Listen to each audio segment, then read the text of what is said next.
But if I didn't send the National Guard into Los Angeles, I would be making an announcement today. I'd be talking about Huntsville, and I'd simultaneously be saying, by the way, the Olympics is not coming to Los Angeles. If we didn't do that, and even the sheriff, the top law enforcement person in Los Angeles said, we could not have handled it without them. So that's what he said. Make your mind up on Chicago, though? Well, we're going in. I didn't say when. We're going in. When you lose, look, I have an obligation. This isn't a political thing. I have an obligation. When we lose, when 20 people are killed over the last 2.5 weeks, and 75 are shot with bullets.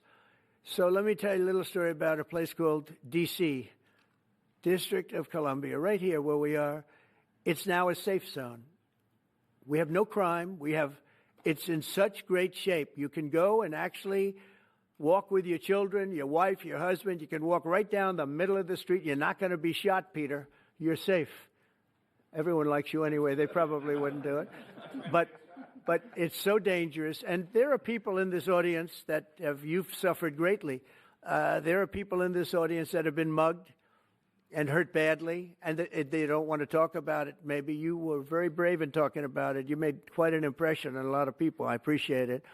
But there were other people in this room that have been hurt very badly just walking down the street in D.C. Washington, D.C. is a safe zone right now. It's a safe city. The restaurants are open. They're booming. You can't get a restaurant. New restaurants are announcing that they're going to be open. This took place in 12 days. Now it's 15 days, but 3 days ago it became what's known as a safe zone. It's a safe city. And this city was really bad, really, really bad. We took 1,600 people out, hardcore criminals that will not be coming back anytime soon. And we're very proud of it. You know, to have our nation's capital lose every week. You know, it was like many years where every single week somebody was killed for many, many, many consecutive weeks. This went on for years.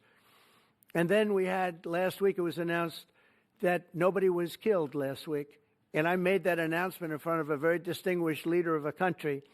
And I'm saying proudly, ladies and gentlemen, nobody was killed in Washington, D.C. this week. He looked at me like, what's that all about? I say, yeah, we have a little bit of a crime problem.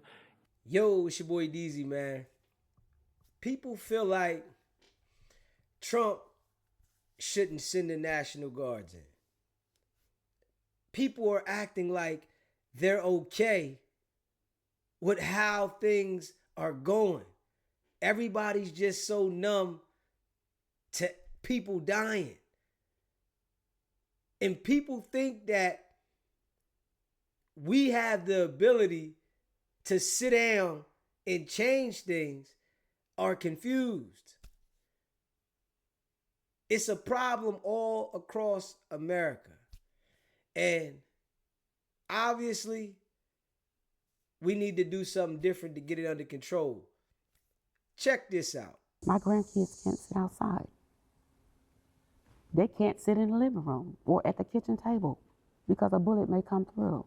Rochelle Sykes has lived in West Garfield Park all her life. Her neighborhood's changed. President Trump has talked about sending in the National Guard to help with this situation. That's not the solution. So even you live in what is known to be the most violent neighborhood in the city in terms of shooting rates. Mm-hmm. You don't believe the National Guard should be here? No, we don't need a Band-Aid to cover up the problem. What we need is a solution. No offense to the president, but we actually need someone that's in this community. You need to go and talk to the children in the schools and ask them the question, what would make you feel safe? She understands that it's a problem with the violence in Chicago. And she understands that something needs to be done about this.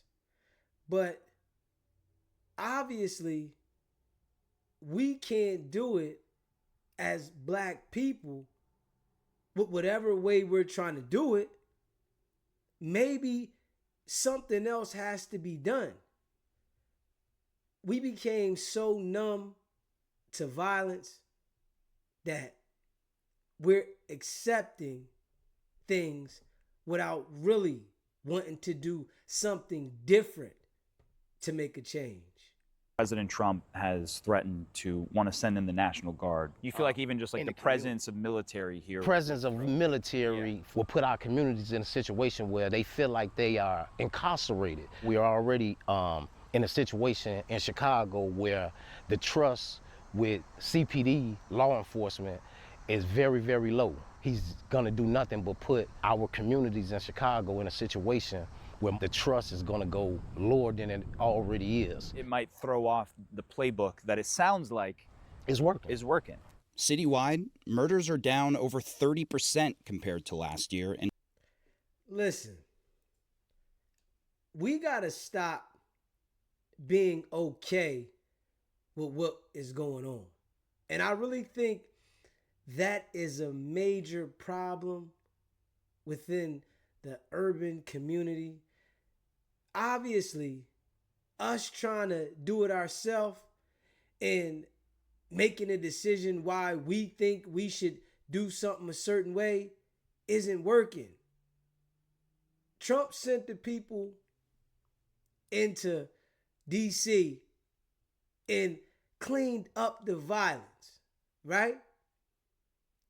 But I think that, our people are so used to this that we want to try to do it amongst ourselves, but we not listening to each other.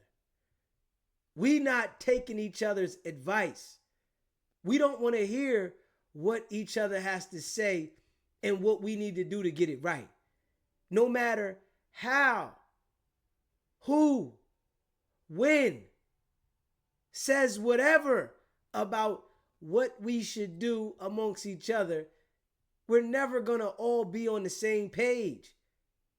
This is why sometimes you got to go about it a different way to get a different outcome.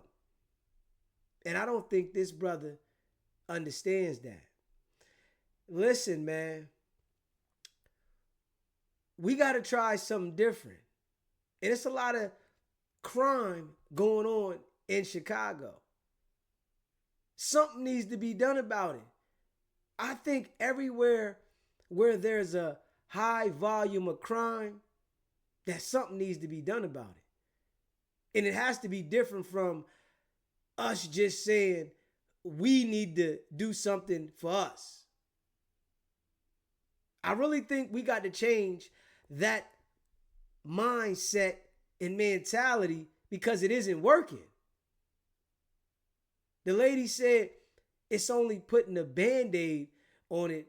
Nah, what we're doing now is only putting a Band-Aid that never even sticks on the situation. We got to understand that obviously we can't influence each other not to harm each other. It's not working. We continue to do the same thing over and over, and it only gets worse. It doesn't stop. It hasn't leveled out. It's up and down, but you don't see no progress. And if we being real, the people in these cities like Chicago, they have PTSD. To wake up every day and to be on that type time, wondering if somebody is gonna shoot you or if you're gonna catch a stray bullet, man, that would damage anybody. It's hard for them to function in these situations, if we being real. And I think that would be for anybody. Anybody in a situation like these people in Chicago, in these cities that a lot of violence is going on, you can't function. It's hard.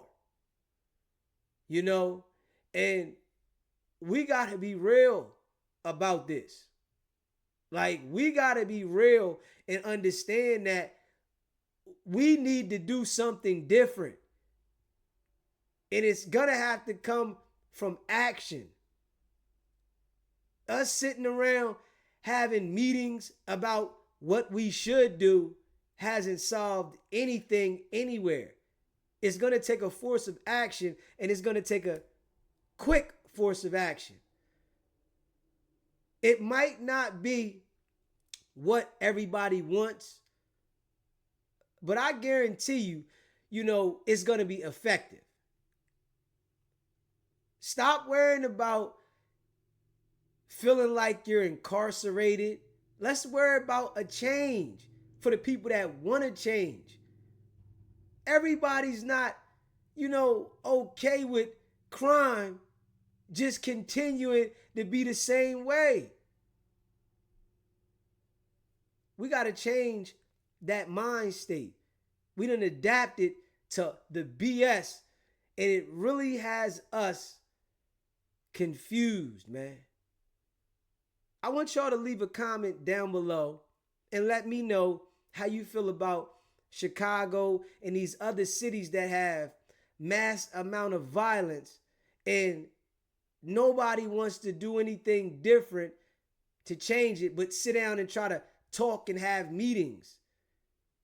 Do you think that the president should come in with the National Guards and get some things in order, or do you feel like it's gonna mess things up? Let me know how you feel. And I appreciate all of y'all. Hit the like button, share, and subscribe. It's not about the setback. It's about the get back.